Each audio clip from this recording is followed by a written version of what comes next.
Hey guys, it's currently Tuesday the 9th of August. I had work yesterday and I'm really tired. I managed to have a bit of a sleep in yesterday. I seem to be doing, this morning actually, sleep in this morning. I seem to be doing a lot of recording of the audio while I'm really tired. I'm just having a coffee now. I probably shouldn't tell you guys that I'm tired because I think that would not make for a very exciting podcast. But anyway, this is the week 5 podcast and I just wanted to make some things clear to you guys about what's going to happen over the next week, coming up with these Let's Plays, and then there'll be a few weeks after as well. I think the biggest thing that I need to let you guys know is that I'm going to be upping the pace of releasing Zelda. So I'm going to release 20 minutes of Zelda every day. I'll release one Zelda video in the morning in Australian time, and then one in the evening. And then I'm going to be releasing a Shenmue episode around about midday, maybe 1 p.m. Maybe I'll release them a little bit later, but I haven't really been getting the kind of response that I wanted by scheduling the tweets, popularizing my videos on Hootsuite. Like I said in my vlogs, I haven't been able to, maybe I haven't even published this vlog yet. I need to get on top of vlogs because that's getting really behind as well because I've been focusing too much on Let's Plays. But basically releasing a tweet at 3 a.m. Out to 3 a.m. Australian time, so it can land at about 3 p.m. American Eastern Standard Time. It doesn't really do anything. So I think I'm just going to stick to the Australian audience. I don't think scheduling videos for an American audience is going to work either, because if the tweets haven't worked, then this also wouldn't work. And I also think that releasing them at about 9-10 p.m. Australian time seems to be when I get most of the views on the videos anyway. I think I'm also not going to prioritize thumbnails, because this way I can actually release the videos through Hootsuite. I can actually schedule the videos. Hootsuite doesn't actually let you upload a custom thumbnail, which is really irritating. I think maybe I could probably avoid all of the problems I seem to be having with the scheduling of videos through Hootsuite if I actually just made my channel monetized and then didn't monetize the videos, because I think I might have a whole bunch of copyright claims if I released Nintendo content like Zelda content and then had a monetized channel. So I think I'll keep my channel non-monetized and go through all this big rigmarole. But I think the reason why I'm doing all of this is because Zelda is getting really tiresome to edit. What I have to do with Zelda is I have to delete a frame every 1,500 frames out of the audio so that I can keep the audio and the video synced. And I don't seem to be having this audio sync problem with Shenmue, which makes Shenmue really easy to edit. I can just drop the video straight into the timeline and start editing it straight away. Whereas with Zelda, I normally end up spending a good 10 minutes every 30 minutes of footage, like in real time, cutting small frames out of the audio so that the audio can get synced up. And I have no idea why this is happening, because there's no audio sync issues with my capture box with Shenmue, which I record through S-Video. I think maybe I'll buy an S-Video cable for my N64 and mod it so that it'll work with my Australian PAL console.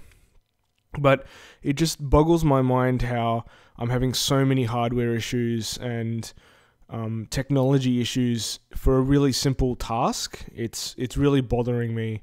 I don't know how this is possible. It's fine. Like, I can end up producing the episode, but it's just a really tedious job to have to use a calculator to calculate the proper amount of frames and delete them all. It's a really tiresome task and it's really irritating. So I'm not sure what I'm going to do. It makes the experience very not fun. And I guess also what's been happening is that as I've been watching the Zelda Let's Play in post and cutting it all together, I've realized that Ocarina of Time is actually not a very good game, really. It's not even the best game ever. Because if it was not a very good game and it was also the best game of all time, that would make every game underneath it a very bad game as well. Like, Shenmue seems to be a lot better because Shenmue has really nice pacing, but Ocarina of Time doesn't really have any kind of pacing.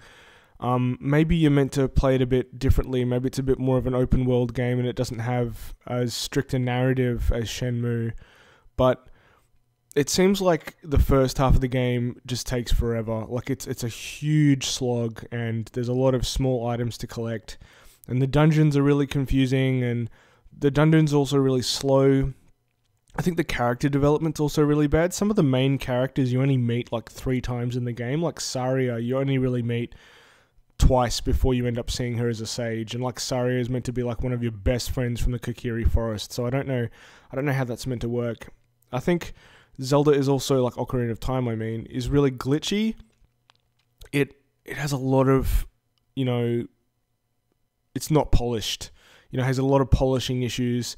One of the really big things that I commented on while I was recording my vlog, my bedtime vlog last night, was that you can actually be taken out of the game because of clipping through walls or clipping through objects or not being lined up properly and having to like glide, in the middle of a cutscene.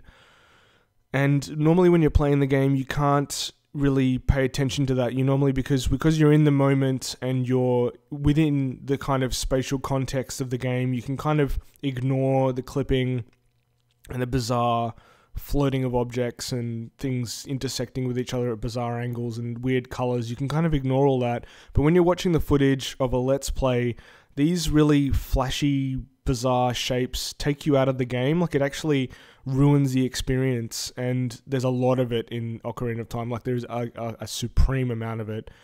I guess also another example is that the game is not very fair either in a lot of cases. Like the mini boss in the 3rd dungeon, Jabu Jabu's Belly, like it's kind of like a big Octorok. I think that mini boss is not explained very well, and I found it really hard.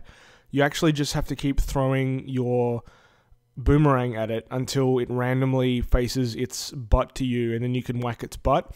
But that's a random encounter. Like that is completely random, and you just have to keep doing it over and over again. So you can kind of just sit there, and when I sat there playing the game, I just kept throwing the boomerang over and over again, and it makes the boss battle really long. Like one whole episode is actually just that mini boss battle, because I wanted to show how frustrating it was. And also, you kind of can't cut through a boss battle like that. Like, you can't just say, oh, and then here we got to the end of the boss battle. Like, you can't really do that. That's not the done thing in a Let's Play. I can't remember the one time that anyone has ever just cut through a major part of a dungeon because it was frustrating. Like, I don't think that's the done thing. But yeah, like I said, I think I've learned a lot from playing Ocarina of Time about what a game is and what it should be. And it's definitely not my favorite game anymore. I think maybe because I've just been spending five weeks day in, day out just editing footage, because the recording of it was really fun. Like, it's a really fun game to play, but I don't think it's a very fun game to edit. Maybe my opinion has changed because I've been editing it differently, because I do remember it being quite fun to play. I guess I'll have to think about that. Anyway, this has turned out to be a really long podcast, but I just wanted to let you guys know where I'm at, what I'm doing. Even though no one's watching anymore, I'm having fun anyway. All right, I'll see you guys. I'll see you guys this week, obviously, and I'll see you guys the week after that. And hopefully, I can get Zelda over and done with quickly. I really want to step up the pace and just end it so I can start recording a new game, because I think 5 weeks on one game is a little bit too long. But I guess it is a long game, and I am 100%ing it, which is probably not a good idea. You should start off with some shorter games when you first start Let's Playing. I don't know, maybe I should just take a break. That's normally what I do. I normally only work on something intensively for a month, and it's been a month and a half. It's almost been 2 months now that I've been working on this really, really intensively. So, I don't know. Anyway, I should probably end it here. It's been 9 minutes now. This is a really long podcast. All right, I'll see you guys in a bit.